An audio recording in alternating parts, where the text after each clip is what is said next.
रामनारायणं कृष्णदामोदरं वासुदेवं हरिम् अच्युतं केशवं रामनारायणं कृष्णदामोदरं वासुदेवं हरिं श्रीधरं माधवं गोपिकावल्लभं जानकीनायकं रामचन्द्रं भजे। अच्युतं केशवं रामनारायणं कृष्णदामोदरं वासुदेवं हरिं श्रीधरं माधवं गोपिकावल्लभं जानकीनायकं रामचन्द्रं भजे। अच्युतं केशवम्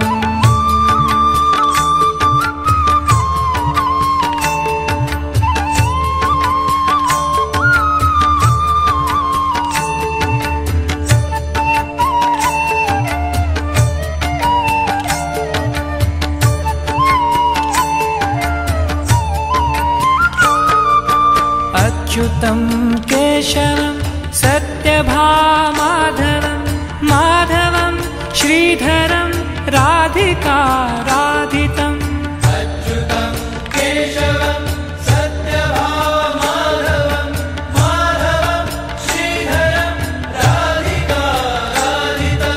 इन्दिरामन्दिरं चेतसा सुन्दरं देवकीनन्दनं नन्दनं सन्दधे। अच्युतं केशवं रामनारायणं कृष्णदामोदरं वासुदेवं हरिं श्रीधरं माधवं गोपिकावल्लभं जानकीनायकं रामचन्द्रं भजे।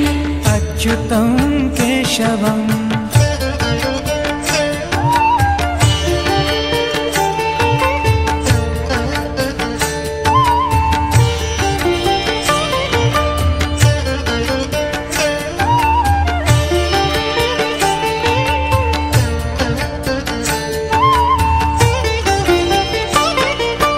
विष्णवे जिष्णवे शङ्खिने चक्रिणे रुक्मिणी रागिणे जानकी जानये।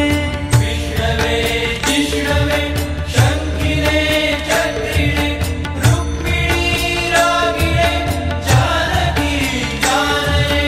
वल्लभी वल्लभायार्चितायात्मने कंसविध्वंसिने वंशिने ते नमः।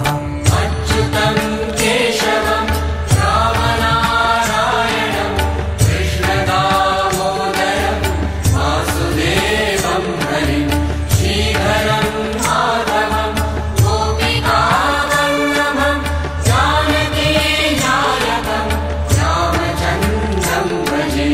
अच्युतं केशवम्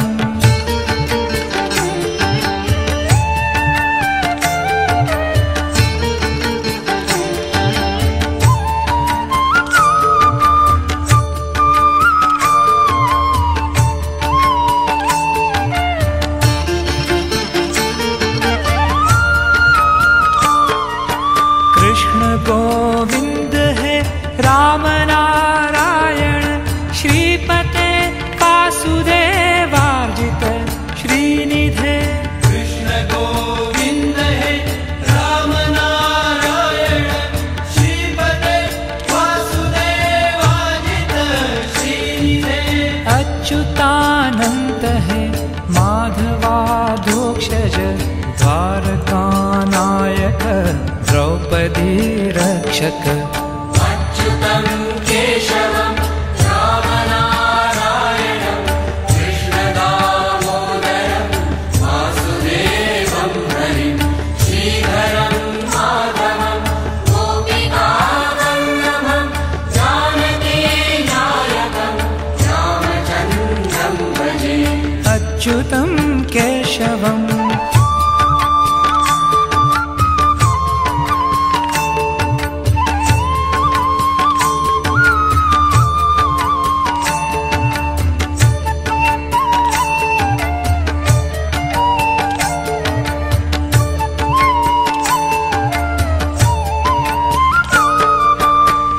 राक्षसक्षोभितः सीतया शोभितो दण्डकारण्यभूपुण्यता कारणः राक्षसक्षोभितः सीतया शोभितो दण्डकारण्यभूपुण्यता कारणः लक्ष्मणेनान्वितो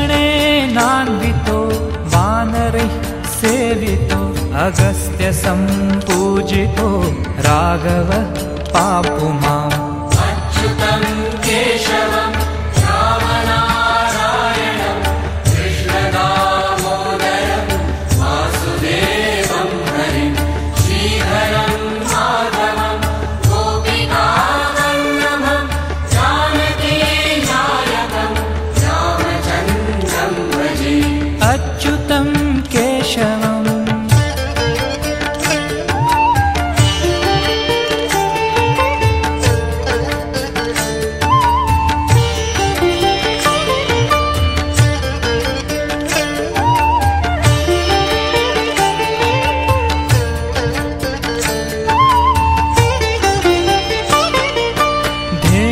धेनुकारिष्टको निष्ठकृद्वेषिणां केशिहा कौसरद्वशकावादकः धेनुकारिष्टको निष्ठकृद्वेषिः केशिः कौसरद्वंशिकावादकः पूतनाकोपकः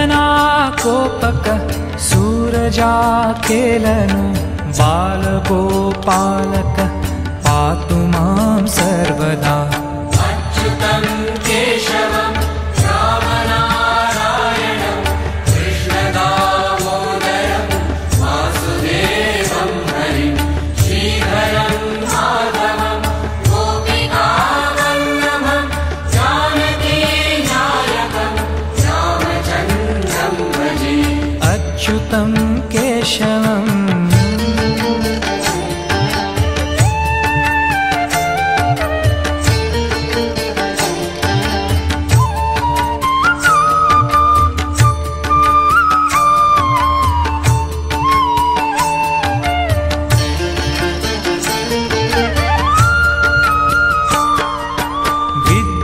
विद्युदुद्योतवान् प्रस्फुरत्वारसंसत्रावृडम्भोदवत् प्रोल्लसद्विग्रहम् विद्युद्योतवत्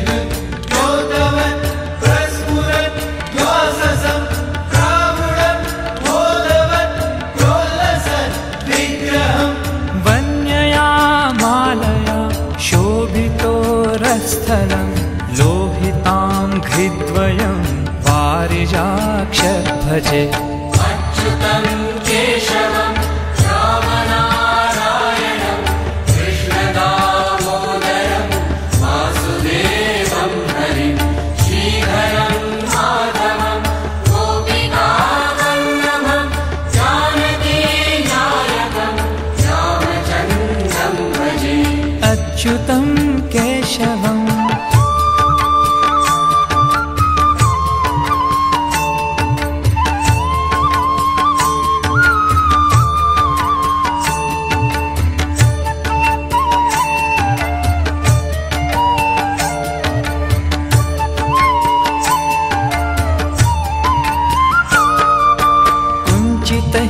कुन्तलै भ्राजमानाननं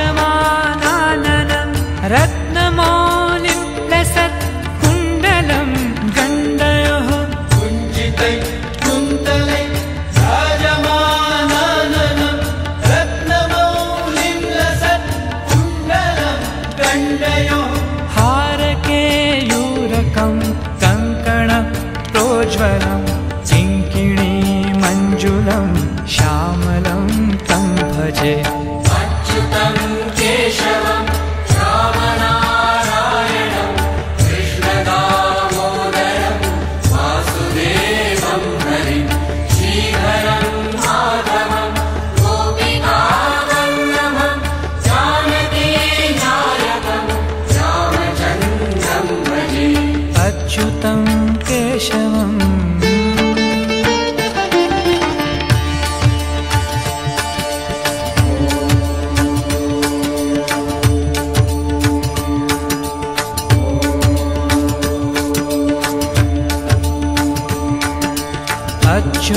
यस्याष्टकं यः पठेदिष्टप्रेमतः प्रत्यहं पुरुषः सपृहम् वृत्तान्तः सुन्दरं कर्तुर्विश्वम्भरं तस्य वशो हिरर्जायते सत्वरम्।